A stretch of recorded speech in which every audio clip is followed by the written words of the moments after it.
El eco del horror, en el Ettersberg, sube por la colina del Ettersberg, entre hayas centenarias que parecen susurrar. El viento huele a resina y a algo más viejo, algo que no se va.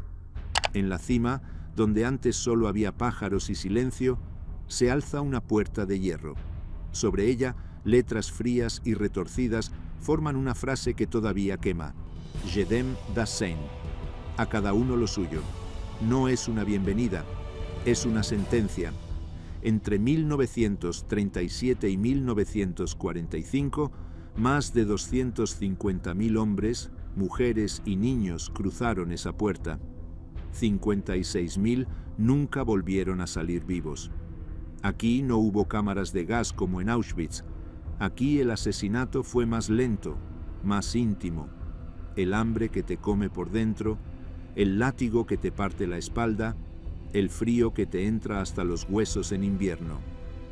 El trabajo que te rompe antes de que caigas muerto. Buchenwald no necesitaba gas. Buchenwald mataba con la vida misma. Y sin embargo, en medio de ese infierno, hubo quienes cantaron bajito, quienes escondieron a niños, quienes robaron armas y esperaron su hora. Aquí nació una de las resistencias más grandes dentro de cualquier campo nazi. Aquí los presos liberaron el campo ellos mismos, minutos antes de que llegaran los tanques americanos. Esta es la historia de un lugar donde el mal se hizo cotidiano y donde la humanidad, aunque herida de muerte, se negó a desaparecer. Bienvenido a Buchenwald, el bosque de hayas que se convirtió en bosque de cruces. Capítulo 1. Buchenwald, la sombra sobre Turingia. Imagínate el verano de 1937. El sol quema la colina del Ettersberg como si quisiera borrar lo que está a punto de nacer allí. Los pájaros todavía cantan entre las hayas, pero ya se oye otro ruido: martillos, sierras, gritos secos en alemán. Miles de obreros de las SS talan árboles centenarios. El olor a resina fresca se mezcla con el sudor y el polvo. En pocas semanas, el bosque huele a herida abierta. El 16 de julio de 1937 llega el primer transporte. Un camión gris, sin ventanas, baja la puerta trasera y salen 149 hombres. Luego, otro camión y otro. Al final del día son exactamente 249 prisioneros, casi todos alemanes, casi todos llevan la misma mirada: incredulidad, rabia contenida, miedo que aún no tiene nombre. El primero en bajar se llama Ernst Heilmann. Tenía 55 años y había sido diputado socialdemócrata en el Reichstag. Un SS joven, con la cara todavía llena de acné, le escupe en la cara nada más verlo. Heilmann no se limpia, solo aprieta los labios hasta que se le ponen blancos. Otro se llama Julius Leber, periodista, fuerte, con manos de tipógrafo. Lleva en el bolsillo una carta sin terminar para su mujer. Cuando un guardia le ordena vaciar los bolsillos, la carta cae al suelo. El viento la arrastra hasta las botas de un oficial. El oficial la pisa lentamente, como quien aplasta una colilla. A estos hombres los llaman políticos: comunistas, socialistas, sindicalistas, pacifistas. Gente que había repartido octavillas, que había gritado en mítines, que había creído que la democracia alemana era más fuerte que un cabo austríaco con bigote. Los hacen formar en la plaza de recuento que todavía está sin asfaltar. El suelo es barro rojo. Un comandante llamado Karl Koch sube a una tarima improvisada. Es alto, delgado, con ojos claros que parecen de cristal. Habla despacio, casi amable. A partir de hoy, dice, están muertos en vida. Aquí no hay leyes. Aquí solo hay mi voluntad y la del Führer. Si obedecen, tal vez vivan. Si no, el bosque es grande. Después viene la primera carrera. Tienen que correr colina arriba con sacos de cemento a la espalda. El que se cae recibe bastonazos. El que se queda quieto recibe más. Al final del primer día ya hay 7 muertos. Uno de ellos es un tipógrafo de Leipzig que se llamaba Paul Schneider. Tenía 40 años y había dicho en voz alta que no saludaría con el brazo en alto. Lo golpearon hasta que la cara dejó de parecer una cara. Los cuerpos los cargan en un carro y los llevan al borde del bosque. Allí cavan una fosa común, sin nombres, sin oración, solo tierra encima y a seguir trabajando. En agosto ya hay más de 2000 presos. Los barracones son de madera verde y huelen a resina y a orina. Las literas tienen 3 pisos y en cada plaza duermen 2 hombres. Por la noche se oyen tos, llantos ahogados, dientes que castañetean de frío aunque sea verano. Uno de los presos, un electricista berlinés llamado Erich Mühsam, escribe en un trozo de papel que esconde en una grieta del barracón: «El infierno tiene olor a madera recién cortada». Mühsam es poeta, anarquista, tiene la cara llena de cicatrices de la Gran Guerra. Cree que la palabra puede salvarlo. Se equivoca. En la noche del 9 de julio de 1938 lo sacan del barracón. Lo encuentran colgado en los lavabos al día siguiente. Oficialmente, suicidio. En realidad, lo habían golpeado durante horas. Pero la gran transformación llega en noviembre de 1938, la Kristallnacht. En una sola noche, en toda Alemania y Austria, queman sinagogas, rompen escaparates, arrastran a hombres a la calle y los golpean hasta que no se levantan. 30.000 judíos son detenidos preventivamente. 10.000 de ellos vienen directos a Buchenwald. Los trenes llegan de madrugada. El frío de noviembre corta como cuchillo. Muchos llevan solo el pijama con el que los sacaron de la cama. Otros todavía llevan el traje bueno, porque los detuvieron en la ópera o en un restaurante. Uno de ellos es el doctor Sigmund Fränkel, cardiólogo de Viena. Tiene 62 años y camina con bastón. Cuando baja del tren, un SS le arranca el bastón y lo usa para romperle las gafas. Fränkel se queda ciego de un ojo esa misma noche. Otro es un niño de 14 años llamado Wilhelm Brasse. Lo detuvieron porque su padre era polaco, aunque vivía en Austria. Todavía lleva el uniforme del colegio. Un guardia le dice que se lo quite, que aquí los niños no necesitan uniforme, que aquí los niños no necesitan nada. Durante semanas, los SS se ensañan especialmente con los judíos nuevos. Los obligan a hacer flexiones hasta que se desmayan. Los meten en barracones sin calefacción aunque hiele.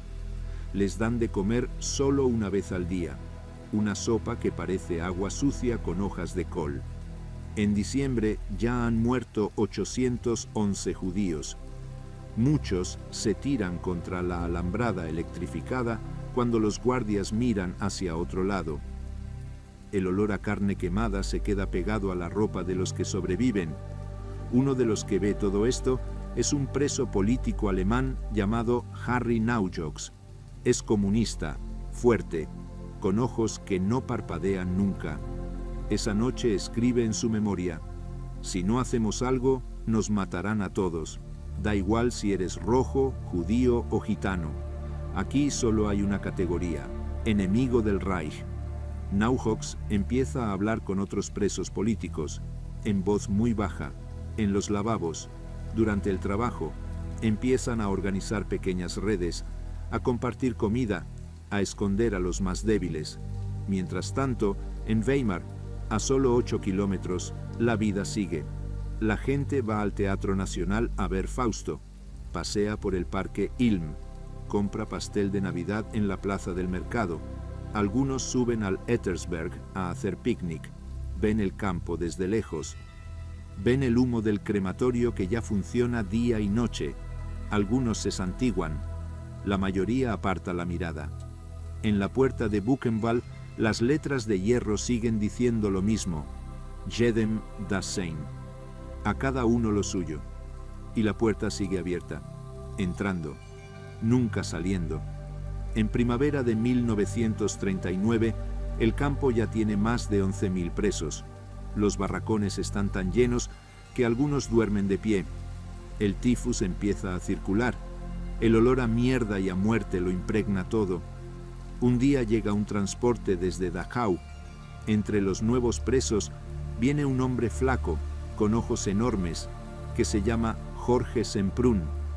Tiene 15 años menos que la mayoría y ya lleva cicatrices de otras prisiones. Cuando cruza la puerta, mira las hayas que quedan y piensa: ¡qué bonito sitio para morir! No sabe todavía que vivirá para contarlo. No sabe que un día volverá aquí siendo ministro de España. Solo sabe que tiene hambre, frío y miedo. Y así, poco a poco, la colina del Ettersberg se convierte en uno de los lugares más negros del planeta. Un lugar donde la palabra hombre pierde sentido, donde la crueldad es rutina, donde la esperanza es un delito castigado con la muerte, pero también un lugar donde, muy en el fondo, empieza a nacer algo que los SS no esperan: la certeza de que algún día pagarán, aunque sea tarde, aunque cueste la vida de miles. La sombra sobre Turingia ya no es una sombra, es un grito que nadie quiere oír, pero que está ahí, y seguirá estando mucho después de que los árboles vuelvan a crecer. Capítulo 2. La temible metamorfosis. Septiembre de 1939. El mundo se rompe en dos con el ruido de los tanques entrando en Polonia. Y Buchenwald empieza a hincharse como una herida infectada. Los trenes ya no llegan de uno en uno, llegan en serie. A veces 3 en una sola noche. Las vías están tan cerca que el silbato atraviesa los barracones y despierta a los que intentan dormir. El olor a carbón quemado se mete en la garganta y no se va nunca. Primero vienen los polacos, oficiales, profesores, sacerdotes. Muchos todavía llevan el uniforme del ejército derrotado. Los hacen bajar a culatazos. Uno de ellos, un capitán de Cracovia llamado Witold Pilecki, mira a su alrededor y piensa: esto no puede ser real. Años después, se ofrecerá voluntario para volver a entrar, para organizar la resistencia desde dentro. Pero eso será otra historia. Luego llegan los checos, después los franceses, cuando cae París en 14 días. Un día de junio de 1940, aparece un grupo de soldados con boinas rojas. Son paracaidistas británicos capturados en Dunkerque. Uno de ellos, un sargento escocés llamado Airey Neave, lleva todavía arena de la playa en los zapatos. Cuando cruza la puerta, un guardia le pregunta en mal inglés: ¿tú también creías que ganarías la guerra? Neave sonríe con la mitad de la boca rota. Todavía lo creo, pero los que cambian todo son los soviéticos. A partir del verano del 41, llegan por decenas de miles, 100.000 en menos de un año.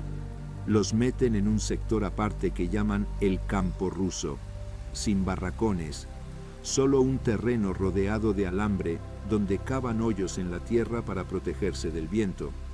En invierno, la temperatura baja a menos 20 grados. Se mueren como moscas. Los cuerpos quedan tiesos, sentados, con los ojos abiertos mirando al cielo.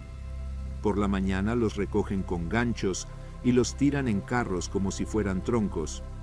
Uno de ellos se llama Alexander Solzhenitsyn. No todavía el escritor famoso, solo un capitán de artillería de 23 años que escribió una carta donde criticaba a Stalin. Lo meten con los demás rusos, come hierba, bebe agua de charcos, pierde la mitad del peso y sobrevive. Años después escribirá: Buchenwald me enseñó que el hombre es capaz de todo, lo peor y lo mejor. En 1942 empiezan a llegar gitanos, familias enteras, mujeres con pañuelos de colores, niños descalzos, ancianos que apenas caminan. Los meten en barracones separados. Durante meses los dejan vivir casi en paz. Luego, Una noche de marzo del 43, los despiertan a las 3 de la mañana, los suben a camiones. Nunca vuelven. 4.500 en una sola noche rumbo a Auschwitz. Solo quedan los zapatos pequeños tirados en la nieve. También llegan homosexuales con el triángulo rosa. Muchos son alemanes que habían vivido escondidos en Berlín. Uno de ellos se llama Pierre Seil.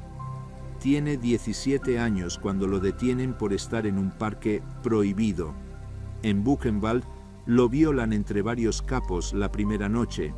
Luego lo ponen a trabajar en la cantera. Cada vez que levanta una piedra piensa en su novio, al que devoraron los perros delante de él en otro campo. Pierre sobrevivirá y hablará cuando nadie quería escuchar. En 1944, el campo ya no cabe en sí mismo. 50.000 personas en un espacio pensado para 10.000. Las literas tienen 4 y 5 pisos. La gente duerme de lado, como sardinas. Si uno muere por la noche, se queda ahí hasta el recuento de la mañana. Y entonces llegan las marchas de la muerte desde el este. Auschwitz está siendo evacuado. Gross-Rosen también. Miles de esqueletos andantes aparecen en la puerta de Buchenwald. Llevan semanas caminando. Muchos caen muertos nada más entrar. Uno de ellos es un chico húngaro de 16 años, llamado Eliezer Wiesel.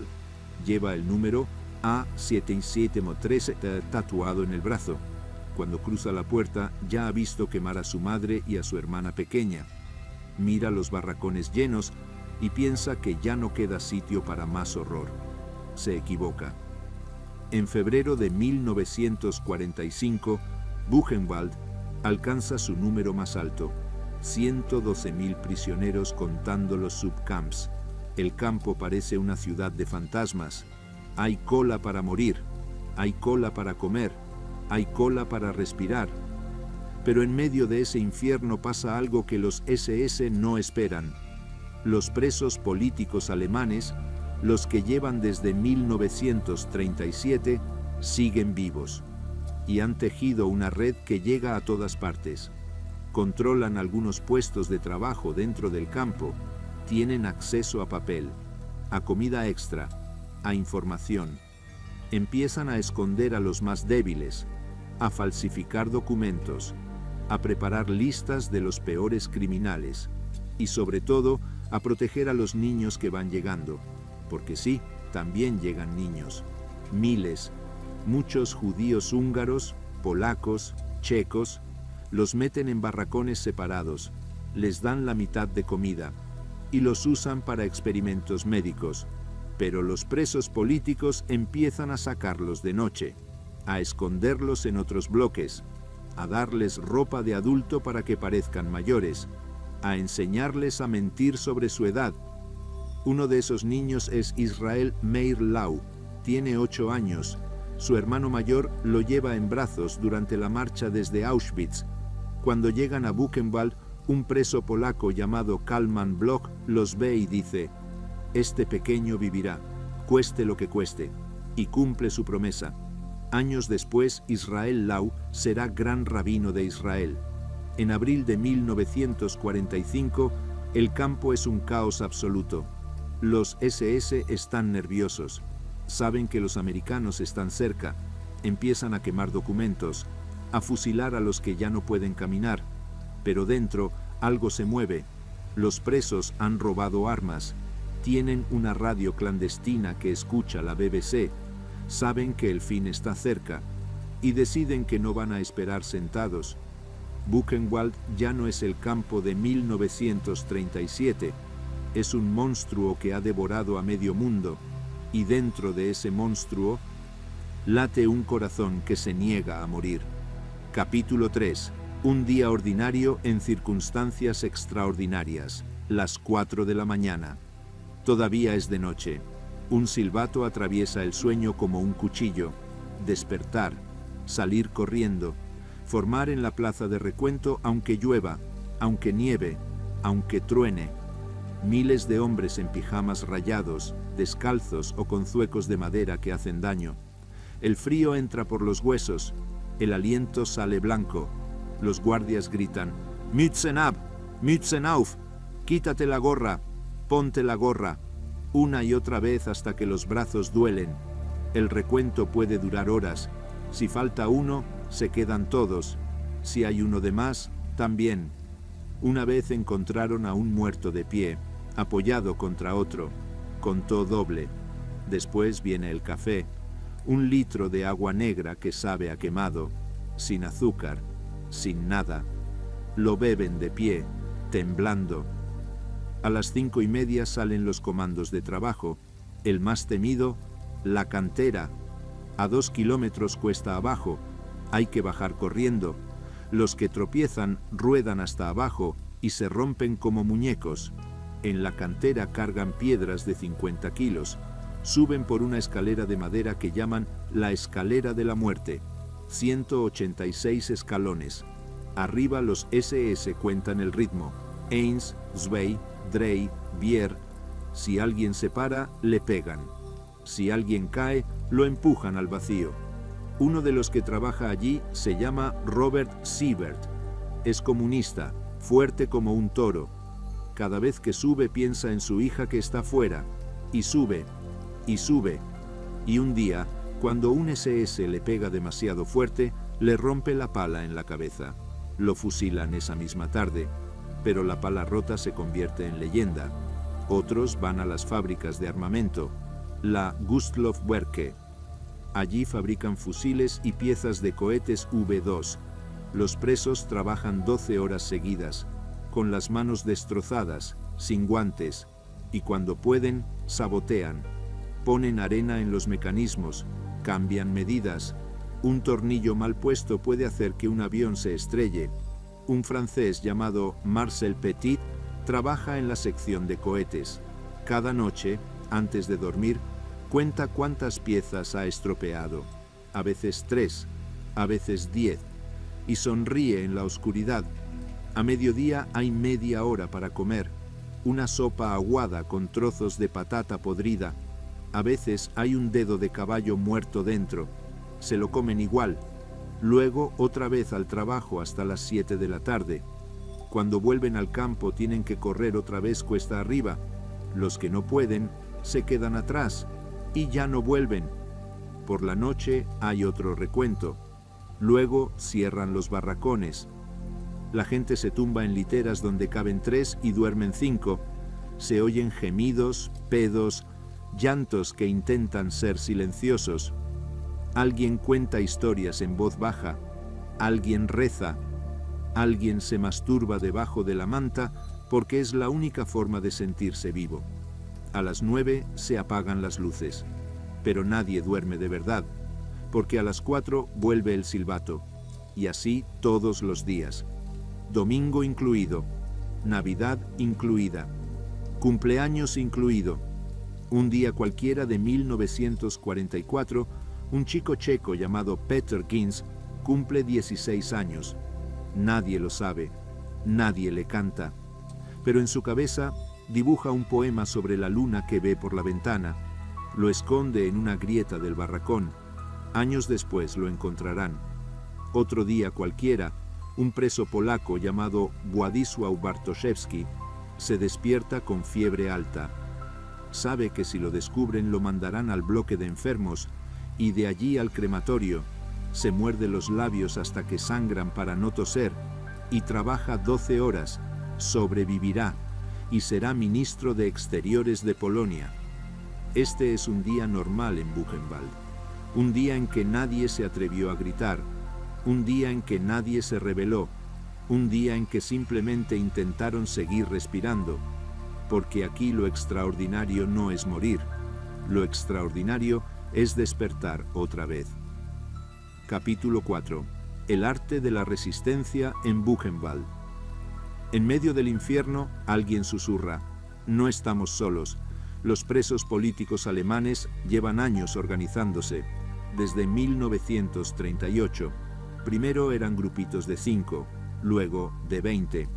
En 1943 ya son un comité internacional clandestino con representantes de 12 nacionalidades. Se reúnen en los lavabos, en la letrina, durante el trabajo, hablan en susurros, se pasan papelitos escondidos en mendrugos de pan. Tienen un código. 3 golpecitos en la pared significa peligro. 2 significa todo bien. El jefe del comité alemán se llama Walter Bartel.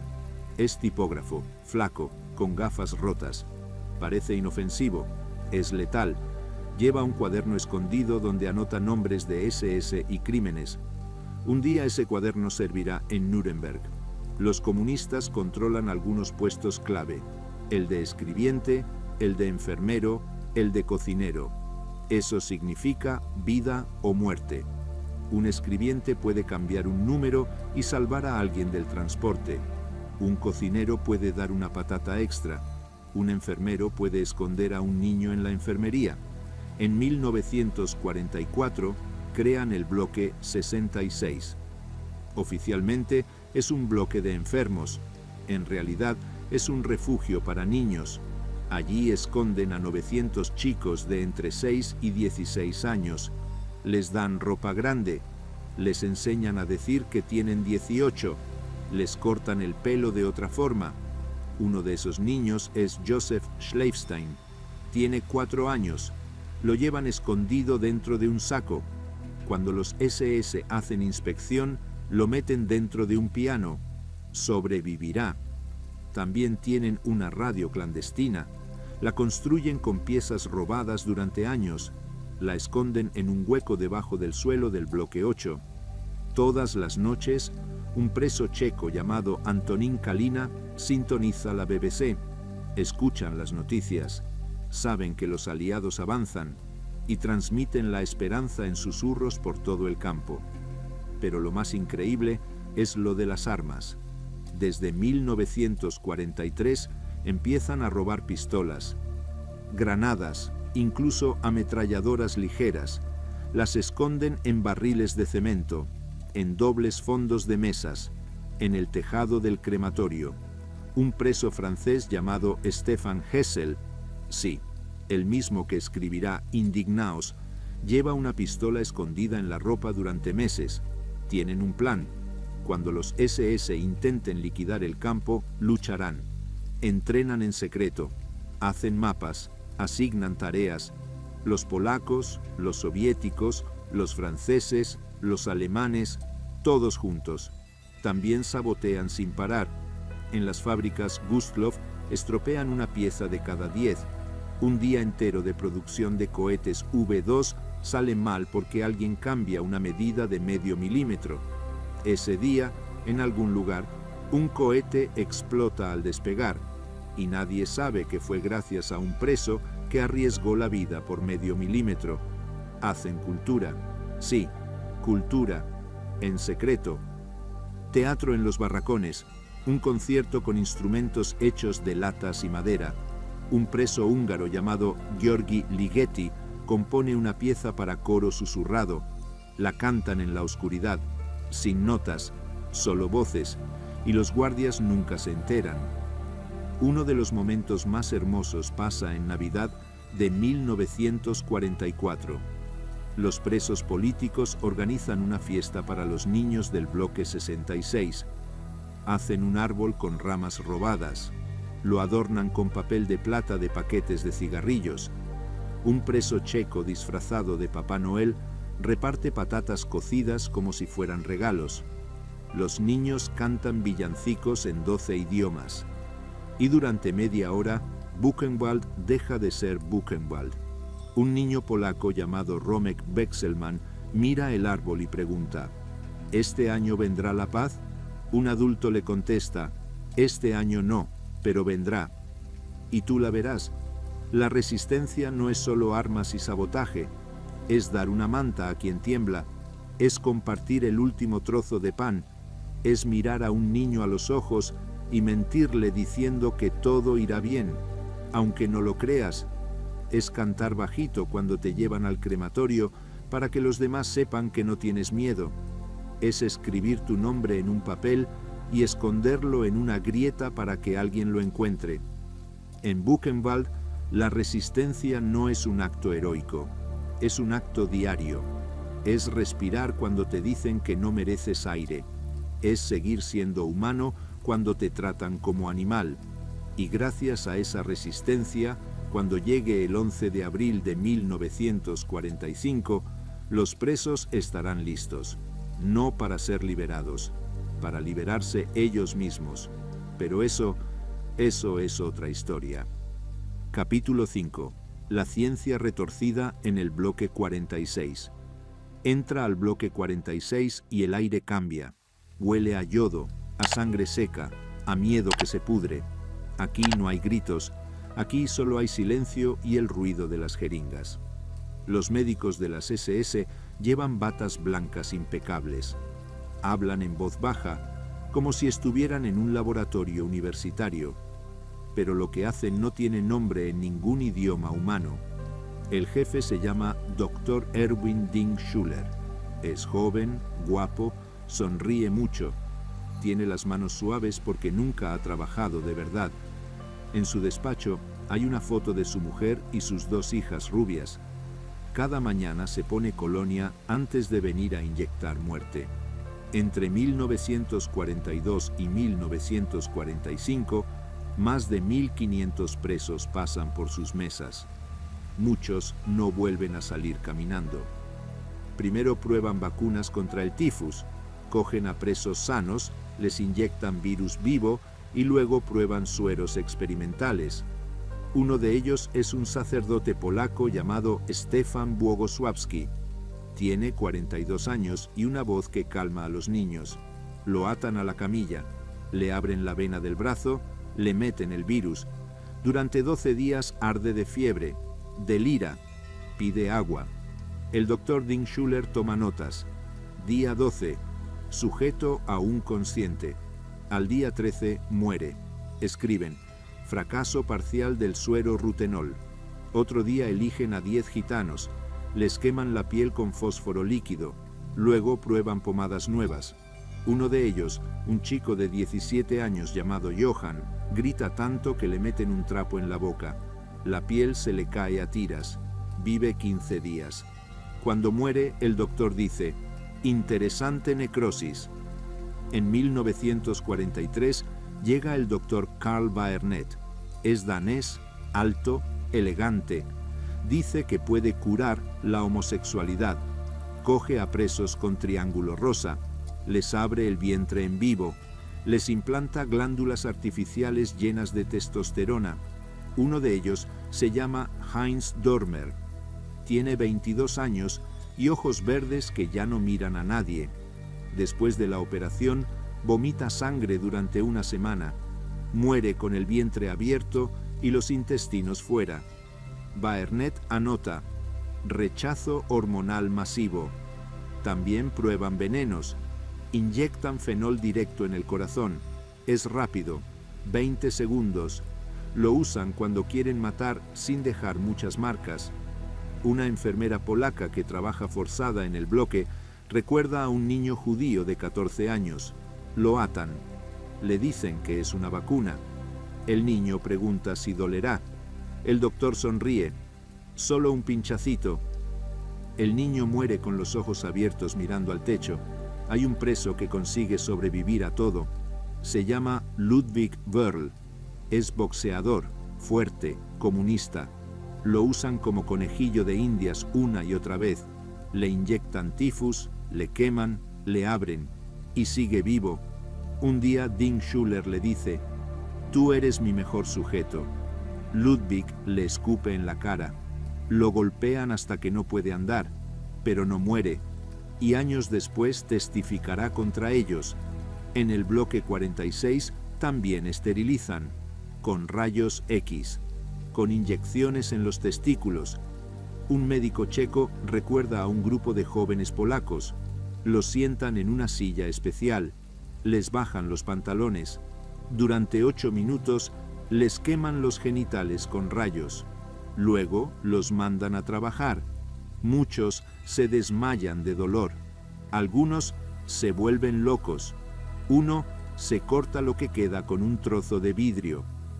Al final de la guerra queman los archivos, pero los presos esconden copias, esconden fotos, esconden nombres, y cuando lleguen los americanos enseñarán carpetas llenas de horror con membrete oficial del Reich. Los médicos huyen con batas blancas manchadas de sangre que nunca se lavan. Algunos se suicidan. Otros viven tranquilos en Sudamérica. Dean Schuller se ahorca en su celda antes del juicio. Baernet muere de viejo en Argentina. Y el bloque 46 queda en pie, vacío, con las camillas todavía atadas, con el olor que no se va nunca, porque aquí la ciencia no buscaba curar. Aquí la ciencia buscaba cuánto puede soportar un ser humano antes de dejar de serlo. Capítulo 6. La oscura economía del trabajo forzado. Aquí nadie trabaja. Aquí se muere produciendo. Desde 1942, Buchenwald es una fábrica gigante de muerte lenta. 138 subcamps repartidos por toda Turingia. Fábricas de aviones, de cohetes, de fusiles, de munición. Todo para la guerra que ya están perdiendo. El comando más grande es la Gustloff-Werke. 12.000 presos fabricando piezas de ametralladoras. 12 horas de pie, sin luz, con las manos sangrando. Si cometes un error, te rompen los dedos a martillazos. Uno de ellos es un francés llamado Georges Angeli. Tiene 25 años y era estudiante de literatura. Le toca montar cañones de tanque. Cada noche estropea 5 piezas, solo 5, ni una más para no levantar sospechas. En 2 años estropea más de 5.000. 5.000 cañones que fallarán en el frente, y nadie lo pilla nunca. En las fábricas subterráneas de Dora fabrican cohetes V2. Allí los presos trabajan bajo tierra sin ver el sol durante meses. Un polaco llamado Jan Mialet recuerda el polvo que te entraba en los pulmones y no salía nunca. Tosían sangre negra. Morían de pie, con la llave inglesa todavía en la mano. En Jena hacen óptica para submarinos. En Weimar hacen piezas para aviones. En los bosques cortan árboles hasta que las manos son solo sangre y astillas. Y en todos lados sabotean. Meten arena en los rodamientos. Sueldan mal. Cambian medidas. Un tornillo flojo puede hacer caer un Messerschmitt. Los SS venden presos como si fueran herramientas. Una empresa paga 3 marcos al día por preso no cualificado. 6 marcos por cualificado. La mitad va al Reich. La otra mitad a los bolsillos de los oficiales. Un preso cuesta menos que un perro policía. Karl Koch, el primer comandante, y su mujer Ilse se hacen ricos. Ella pide lámparas hechas con piel humana. Él roba oro de los dientes de los muertos. En 1943 los detienen por corrupción. Sí, por corrupción, no por matar. A él lo fusilan sus propios camaradas. A ella la absuelven. En los últimos meses llegan los transportes de hambre absoluta. Presos que ya no pueden ni andar. Los ponen a trabajar igual. Uno de ellos es un húngaro llamado Miklos Nyírsly. Era médico en Auschwitz. Aquí lo ponen a cargar sacos de cemento. Pesa 38 kilos. Un día cae. Un capo le da una patada en la cabeza. Nyírsly se levanta y sigue, porque sabe que si cae otra vez no se levanta más. Y aún así, en medio de todo, hay momentos que parecen milagros. Un preso checo encuentra un clavo, lo guarda durante semanas. Con ese clavo abre una lata de conserva robada. La reparte entre 10 compañeros. 10 hombres viven un día más por un clavo. La economía de Buchenwald es sencilla. Tu vida vale lo que produces antes de morir. Y cuando ya no produces, te queman y traen otro. Pero cada pieza sabotada es una pequeña victoria. Cada herramienta rota es una bala que no matará a un soldado aliado. Cada minuto que aguantas vivo es un minuto que le robas al Reich. Y al final, cuando los aliados cuenten los cohetes que fallaron, los aviones que se cayeron, las armas que se encasquillaron, una parte de esa victoria llevará nombres que nadie conocerá nunca, nombres tatuados en brazos que ya no existen, nombres que susurraron "no hoy" cada mañana durante años. Capítulo 7. Hambre y supervivencia. El hambre aquí no es falta de comida. El hambre aquí es un ser vivo que te come desde dentro. La ración oficial es de 1500 gramos de pan por semana, una sopa aguada al mediodía, un trozo de margarina del tamaño de un dado, a veces un poco de embutido podrido lleno de gusanos, en total menos de 600 calorías al día.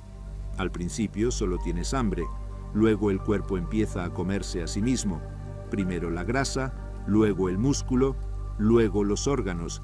Al final solo quedan los ojos y el corazón latiendo muy despacio. Los llaman musulmanes, porque cuando ya no pueden sostenerse en pie, se arrodillan y balancean el cuerpo hacia adelante y hacia atrás, como si rezaran. Tienen la piel pegada a los huesos, las piernas hinchadas por el edema, los dientes se les caen, el pelo se vuelve blanco aunque tengan 20 años. Uno de ellos fue un profesor de latín de Praga llamado Rudolf Klein. En 3 meses pasa de 70 kilos a 32. Sus compañeros lo llevan en brazos al recuento. Un día ya no pesa nada. Lo dejan en el suelo y sigue balanceándose. 2 días después ya no se mueve. Comen cualquier cosa: hierba, corteza de árbol, ratas. Un día encuentran un caballo muerto. Se pelean por los intestinos como lobos. Se los comen crudos, con mierda y todo. En invierno congelan la sopa y la chupan como hielo. En verano beben agua de los charcos aunque haya cadáveres cerca. Pero los presos políticos organizan redes de solidaridad. Los que trabajan en la cocina roban patatas, las esconden en los pantalones, queman las piernas pero traen comida. Un checo llamado František Morić recuerda una vez que consiguió 3 patatas, las cocieron en una lata, las partieron en 24 trozos, 24 hombres comieron esa noche. También roban en los paquetes de la Cruz Roja que los SS se quedan. Un día encuentran chocolate, lo funden, lo reparten con una cuchara. Un preso llora porque es la primera vez en 3 años que prueba algo dulce. Hay un bloque donde guardan a los que ya no sirven para nada, el bloque 11. Allí no entra comida, solo entra muerte. Uno de los que estuvo allí fue Imre Kertész. Tenía 15 años, pesaba 28 kilos. Un día un preso mayor le dio medio pan. Imre lo guardó 3 días. Lo lamía cada noche. Ese pan le salvó la vida. Años después ganó el Nobel y escribió: "El hambre es el verdadero dios de este lugar". El canibalismo también existió. Cuando ya no queda nada, algunos cortan trozos de los muertos. Un guardia los pilla un día. En vez de castigarlos, se ríe y les dice que sigan. Pero lo más increíble es que incluso en la fase final del hambre, algunos seguían compartiendo. Un ruso llamado Vasilik Petrenko ve a un niño judío temblando. Le da su última migaja de pan. El niño vive. Vasilik muere 2 días después. El hambre en Buchenwald no solo mata el cuerpo, mata también la vergüenza, la piedad, el futuro. Te convierte en alguien que haría cualquier cosa por un trozo de patata podrida. Y aún así, en medio de esa nada absoluta, hubo quienes eligieron seguir siendo humanos. Quien dio su sopa, quien lamió la cuchara del compañero para que no se perdiera ni una gota, quien murió con el pan en la mano para que otro viviera. Porque aquí sobrevivir no era lo más difícil. Lo más difícil era sobrevivir sin dejar de ser persona. Capítulo 8. Viviendo a la sombra del castigo. En Buchenwald, el castigo no es algo que pasa. Es algo que está siempre ahí, respirándote en la nuca. El método favorito es el Bock, un caballete de madera. Te atan las manos a la espalda, te suben los brazos hacia arriba hasta que los hombros se salen de sitio. Luego te azotan, 25, 50, 100 latigazos, con un látigo de cuero con bolas de plomo en la punta. Uno de los que pasó por el Bok fue un belga llamado Paul van Quickelberghe. Le dieron 75, contó cada uno. Al final ya no sentía nada, solo oía el ruido de la carne abriéndose. Sobrevivió, y cada vez que llueve le duele el alma. También cuelgan a la gente de los postes, con las manos atadas a la espalda y los pies apenas tocando el suelo. Pueden estar así días. Uno de ellos fue un testigo de Jehová llamado Wolfgang Kuserow. Tenía 20 años. Lo colgaron por negarse a saludar la bandera nazi. Estuvo 3 días, cantaba himnos. Al tercer día ya no cantaba, pero tampoco saludó. Los fusilamientos son los domingos, para que todo el campo vea. Forman a los presos en la plaza, traen al condenado, le atan las manos, le ponen una diana de papel en el pecho. 10 SS disparan a la vez. A veces fallan a propósito para que sufra más. El crematorio funciona día y noche. El humo huele dulce, como carne asada. Los domingos, las familias de los SS vienen de picnic. Hay un zoo al lado del campo, con osos y monos. Los niños comen helado mientras miran a los presos por encima de la alambrada. Una niña le pregunta a su padre, ¿por qué esos hombres están tan delgados? El padre responde, porque son malos. Los perros son pastores alemanes entrenados para morder genitales. Un día un preso intenta escapar. Lo atrapan, lo desnudan, lo echan a los perros. Tarda 40 minutos en morir. Los otros presos tienen que mirar. Los capos son los peores. Presos que pegan a otros presos a cambio de comida extra. Uno de ellos se llama Ernst Grossmann. Es boxeador. Mata a golpes por diversión. Un día mata a un niño porque le miró mal. Años después lo reconocerán en la calle y lo lincharán. Ilse Koch, la mujer del comandante, pasea por el campo en botas altas. Elige a los presos con tatuajes bonitos. Luego los mata. Hace pantallas de lámparas con su piel. Un día elige a un marinero yugoslavo que tenía un barco tatuado en el pecho. La lámpara todavía existe. Está en un museo. Cuando enciendes la luz, se ve el barco. Pero incluso en el castigo hay resistencia. Cuando cuelgan a alguien, los compañeros se quedan quietos, pero cantan bajito la Internacional. Cuando azotan, cuentan los latigazos en voz alta para que el que sufre sepa que no está solo. Cuando fusilan, alguien grita el nombre del muerto para que no muera anónimo. Un día fusilan a 23 presos a la vez. Entre ellos hay un francés llamado Marcel Paul. Antes de morir grita, «¡Viva Francia! ¡Viva la libertad!». Los SS le meten tierra en la boca, pero ya es tarde. Todo el campo lo ha oído. El castigo en Buchenwald no es solo dolor, es un mensaje. Aquí no eres nada. Aquí tu vida no vale ni el latigazo que te mata. Y aún así, cada vez que alguien se negaba a mirar al suelo, cada vez que alguien ayudaba al que caía, cada vez que alguien moría gritando un nombre o una esperanza, el mensaje fallaba, porque el castigo puede romper el cuerpo, pero no siempre rompe lo que hace que sigas siendo humano. Capítulo 9. La silenciosa resiliencia de los niños y jóvenes. En Buchenwald los niños no deberían existir, y sin embargo existieron. Más de 900 chicos entre 4 y 16 años lograron cruzar la puerta y no morir de inmediato. Muchos llegaron en los últimos transportes del horror, húngaros deportados en 1944, polacos del gueto de Łódź, checos de Theresienstadt, gitanos de toda Europa. Llegaban con los ojos demasiado grandes y la boca demasiado pequeña para tanto grito contenido. El primero que vio la posibilidad de salvarlos fue un preso político checo llamado Antonín Kalina. Era alto, hablaba poco y tenía una cicatriz que le cruzaba la cara desde la ceja hasta la barbilla. Una noche de otoño del 44, vio llegar un transporte de niños desde Auschwitz.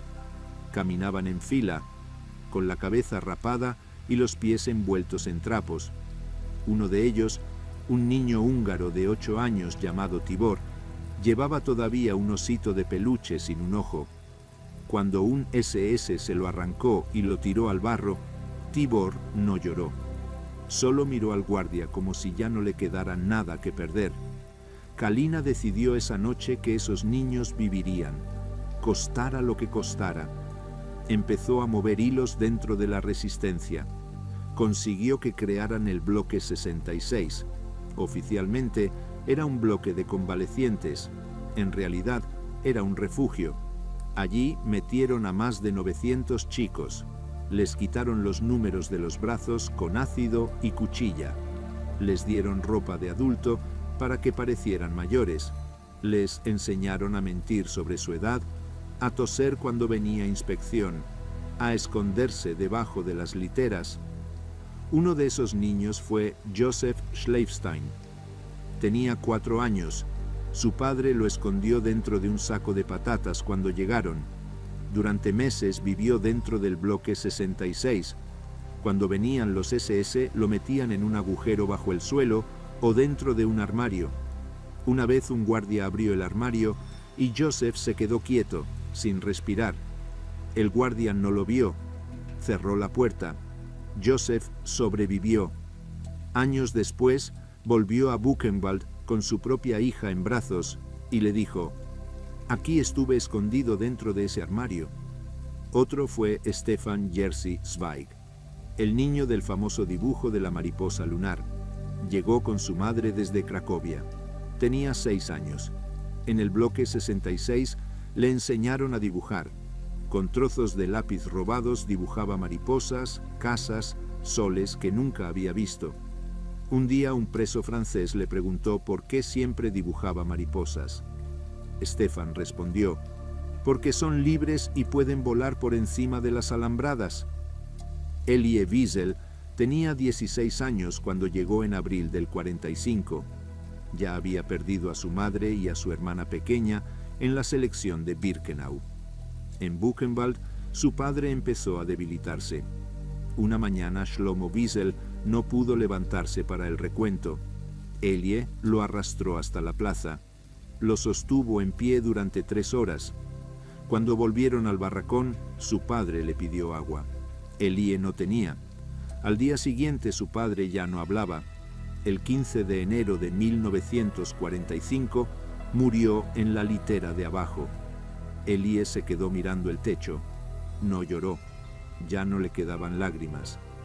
3 meses después, cuando los americanos tomaron la foto de los niños liberados, Elie está en la segunda fila, mirando a cámara con ojos que parecen de viejo. Romek Wexelman tenía 12 años. Era polaco. En el bloque 66 le enseñaron a cantar canciones en yiddish. Una noche de diciembre del 44, los niños hicieron una función clandestina. Romek recitó un poema que había escrito: «Cuando salgamos de aquí, plantaré un árbol y le pondré mi nombre». Un preso mayor le regaló una semilla de manzana que había guardado durante 2 años. Romek la plantó en una lata con tierra robada. El árbol nunca creció, pero Romek sí, y hoy vive en Israel y tiene nietos. Hubo momentos de una ternura imposible. Un rabino lituano llamado Efraim Oshri escondió un Sefer Torah diminuto cosido dentro de su chaqueta. Todas las noches enseñaba a los niños a leer hebreo en voz baja. Cuando un niño preguntaba por qué Dios permitía esto, el rabino respondía: «Dios no está aquí ahora. Ahora somos nosotros los que tenemos que ser Dios para los demás». Los niños también trabajaban, los más mayores en comandos externos.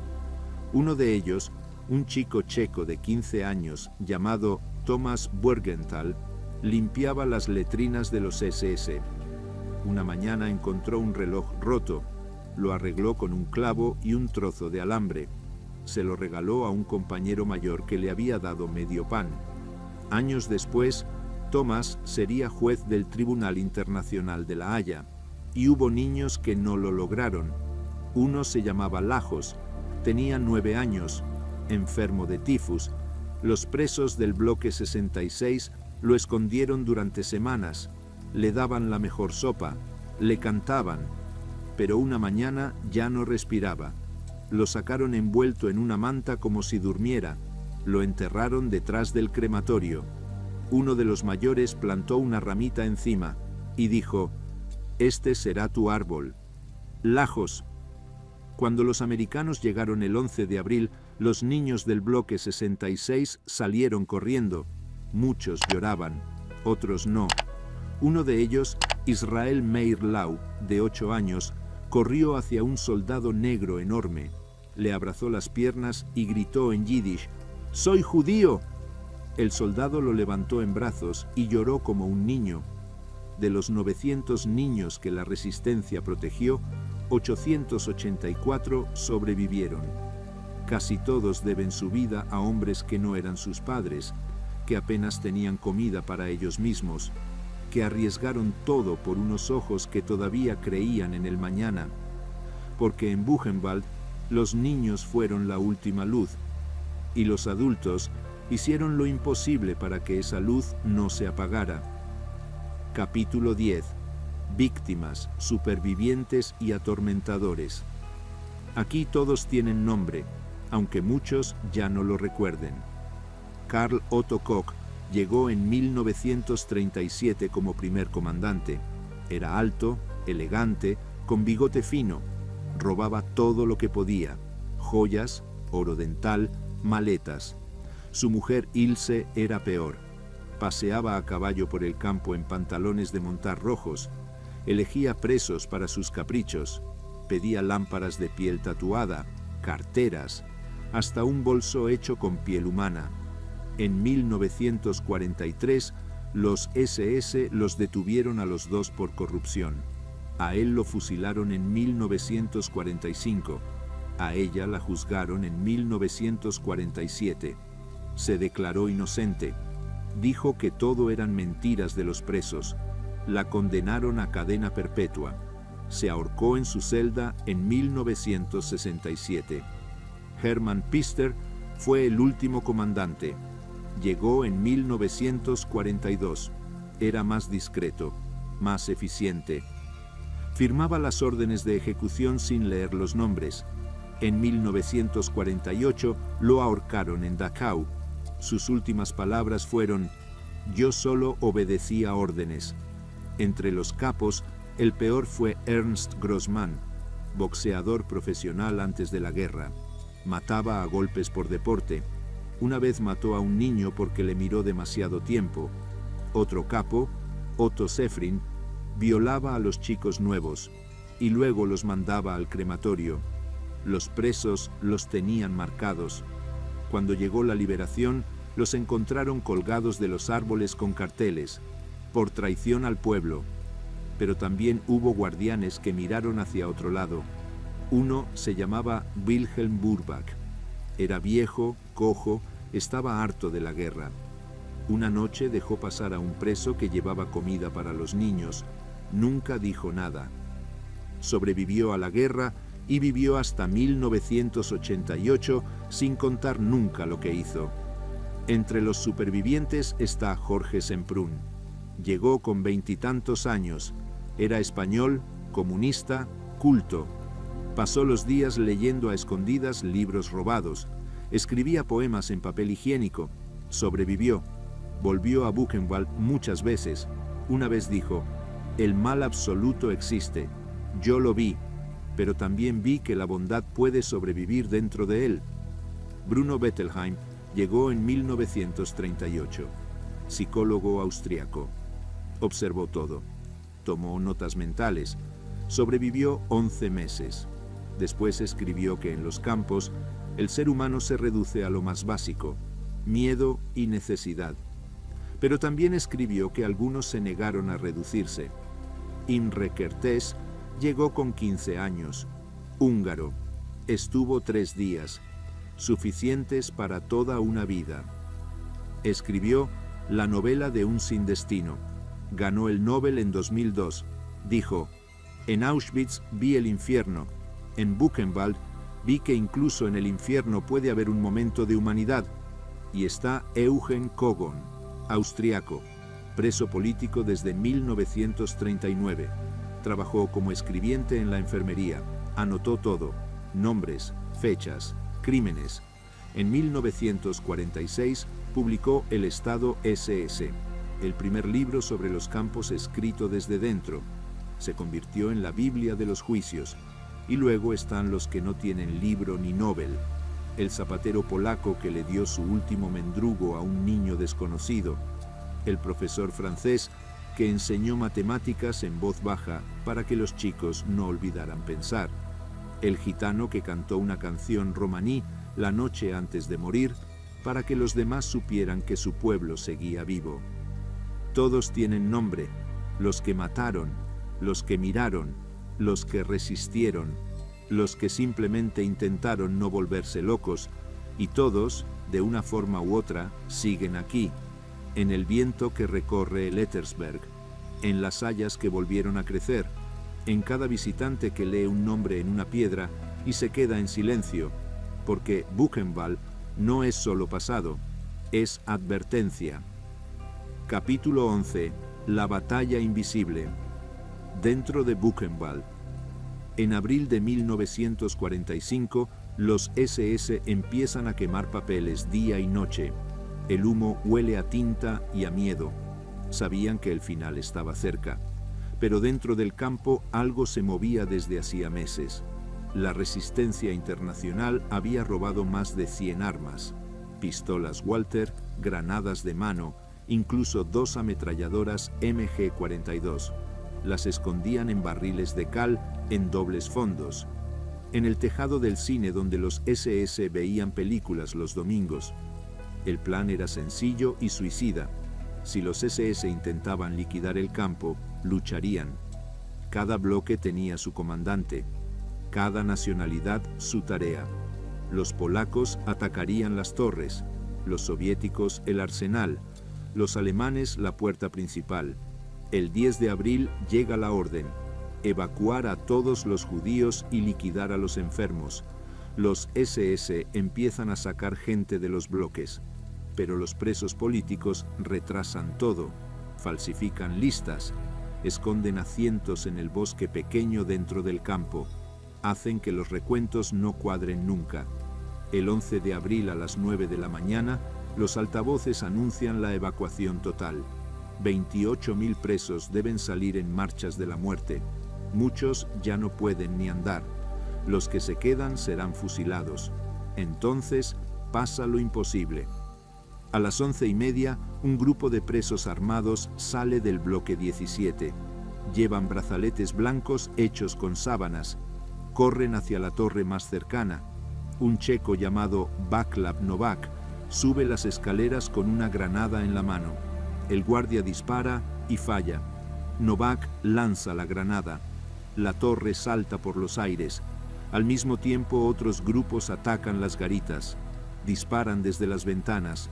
Lanzan cócteles Molotov hechos con gasolina robada. Los SS corren despavoridos. Muchos tiran los uniformes y huyen al bosque vestidos de presos. A las 12:15, los presos controlan el campo. Suben a la torre principal. Bajan la bandera con la esvástica. Suben una bandera roja hecha con camisas teñidas y otra blanca con la palabra paz, escrita en 12 idiomas. Un preso francés llamado Frédéric-Henri Manès recuerda el momento exacto. De pronto el silencio. Luego alguien empezó a cantar la Marsellesa y todo el campo cantó. 20.000 voces rotas pero vivas. A las 3 de la tarde llegan los primeros tanques americanos. Los soldados bajan y no entienden nada. Ven a los presos armados, organizados, con brazaletes. Un oficial pregunta: ¿quién liberó el campo? Un preso alemán responde: nosotros mismos, hace 3 horas. Los americanos entran, fotografían, lloran. Un soldado negro abraza a un niño blanco que pesa menos que su fusil. Otro vomita al ver el crematorio. Los presos forman un comité provisional, recogen armas, persiguen a los últimos SS escondidos en los bosques. Algunos los linchan, otros los entregan vivos para que sean juzgados. Esa noche hay fiesta, encienden hogueras, sacan comida escondida durante meses, cantan hasta quedarse sin voz. Un rabino saca un shofar hecho con un cuerno de vaca, toca por primera vez en 6 años. El sonido atraviesa la noche como un grito de vida. Al día siguiente empieza la cuenta. 21.000 presos vivos, miles de muertos en las marchas que salieron antes, 56.000 en total asesinados en Buchenwald desde 1937.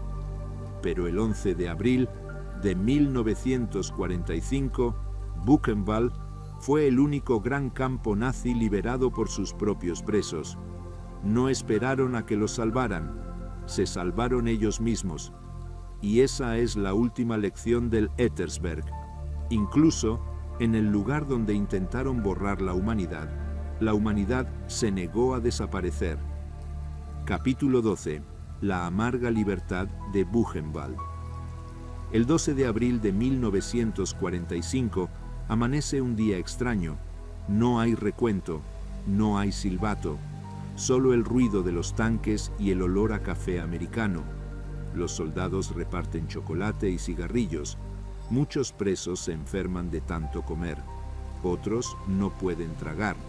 Sus estómagos se habían olvidado de cómo se come. Un médico americano llamado Marcus Smith entra en el bloque de los niños. Ve a un chico de 8 años sentado en una litera. Le ofrece chocolate. El niño lo mira y pregunta en yiddish: ¿Tú eres Dios? El médico se sienta en el suelo y llora. Durante semanas, los americanos fotografían todo. Hacen que los vecinos de Weimar vengan al campo. Los obligan a ver los cadáveres, a cargar los cuerpos. Una mujer alemana dice: «Nosotros no sabíamos». Un preso le responde: «Vivían a 8 kilómetros. El humo llegaba hasta su cocina». En mayo llega Eisenhower. Ve el campo. Ordena que se filme todo. Dice: «Que quede constancia para que nadie pueda negarlo nunca».